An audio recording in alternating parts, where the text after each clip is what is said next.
Hey guys. Okay, so this week we're going to kind of round out the whole Town Planner's take on how to date a house video series that we've been covering over the last few weeks. Now, just to recap on what we've talked about so far, in video number 1, we looked at why it's important to actually work out the date of construction on your house, more specifically whether the house is pre or post 1911 and the impacts that can have on your renovations. We also looked at how to kind of approach this whole house dating process from a high level. Then, in video 2, we looked at some of the sewerage-related resources. In video number 3, we looked at some of the lot creation resources. And then last week, we looked at the lot occupation resources. Now, my plan for today is kind of to round that all out by looking at the other stuff being technical term. Now, my plan, just like the previous weeks, is basically I'm going to run through what the resources are, which direction to run in to get those resources, and then I'm going to finish with 3 tips on how to use those resources. And just like previous weeks, I've written myself a little cheat sheet here so I can stay on track because I can waffle about this stuff. So let's start with the building registers. So back in 1904, council actually started keeping a record of all the building work that was occurring across the city. And that carried through till 1945. 2 things you need to know though. First and foremost, Brisbane as it exists today, well, in the most part, did not come into effect or come into be, and let's just say, until roughly 1925. So Brisbane was amalgamated in 1925 and became a lot bigger.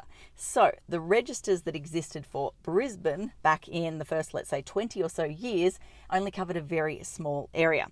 The other thing you need to understand is these registers were kept in chronological order. So you need to kind of know roughly what date the work was done to be able to approach these books. Otherwise, it becomes overwhelming. You don't know where to start. And the other thing I've just remembered is you need to understand or need to take note of the fact that we have lost some of these building registers as a city. So they've just gone MIA, don't know what's happened to them. So there's some gaps in critical time frames or time points too. So that's super frustrating when you go, look, I know it's narrowed down to this date and you just cannot find that book for that date. So yeah, that's the building registers. Then once 1945 ticked over, we moved to building cards. So each individual property had a card which registered or listed all of the building work that occurred on that property. Much, much easier to look up the property, look up the building card. Building cards aren't great, like scribbly handwriting. If you're looking at the Brisbane City Council versions, the online digitised versions, very hard to read because they're very dicey. But it's better than sitting there and going through all those building registers because, like I said, it's an absolute pain to work back through the chronological order. Next is rates ledger, I should say. They existed from the 1940s onwards. Then we've got the valuation registers. Then you've got the sanitary and water records, the rubbish collection dates, the drainage plans, and last but not least, the photos. Now, where do you go to access all of these resources? Well, everything I've talked through today, you can actually access through Brisbane City Council's archives at Maruka. The photos you can actually access through a heap of different sites. So I've got notes here saying Brisbane Images, State Library Queensland, Trove, Facebook groups. I've had some great success going through Facebook groups or historical societies. I've also had clients that have gone out to the historical societies and they've managed to get their hands on some amazing photos. So yeah, that's just a high level, what am I trying to say here? The word's escaping me. Brief introduction, let's just go with. Brief introduction into the various different sites you go to access old historical photos. There is a lot of other resources out there or sites you can go to and places you can go to access photos. That's just a starting point. Now, in terms of the 3 tips on how to use all of these resources, firstly, you need to go in with an open mind. You need to be prepared to go down the rabbit hole and see which direction it sends you in, because not every single property is going to have one of these resources. Like, you're not going to be able to find the rates register for every property or the valuation register or any of that sort of stuff. So you need to just go down this path and see where the journey takes you. Go with the flow, as they say. Next is take note of all the random bits of information you see around. So I had a great example of this a couple of years ago. We were looking at a property at Newmarket. We were looking at the drainage plans. Now, I was going to this drainage plan and I looked at it and went, okay, yep, we can see the house was built by that point in time. Like, we can see the outline of the house, the date of the drainage plan. Okay, it was there then. Doesn't really help me.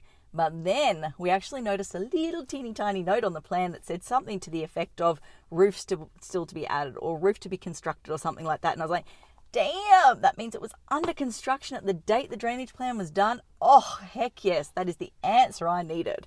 So yeah, sometimes the little bits of random information you find along the way will give you the answer you're looking for. So don't just fixate or focus on trying to get the exact date of construction spelt out clearly black and white in front of you.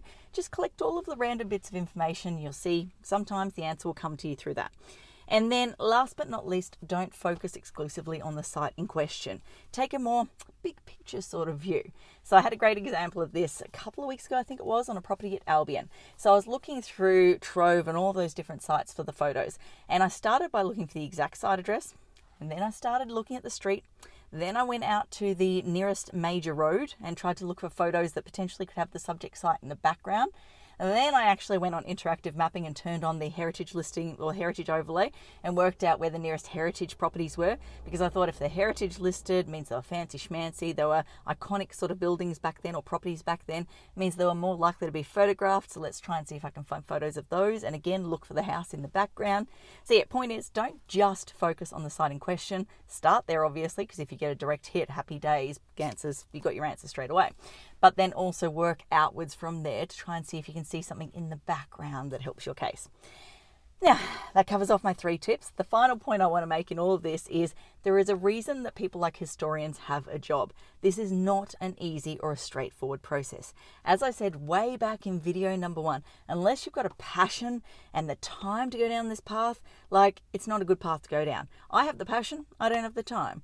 So yeah, if you're one of those people that just goes, look, this stuff just does not interest me, or I just don't got time for that, then I'd strongly encourage to reach out to an expert, because they are much better placed to be able to help you work out the date of construction. Okay, I think that covers off everything I want to talk about today. As I always like to say, until next time, thanks for watching. For all you red tape lovers out there, I have one thing to say. Well, no, actually, I've got 3. Number 1, the advice provided in these videos is general in nature. It's not site-specific.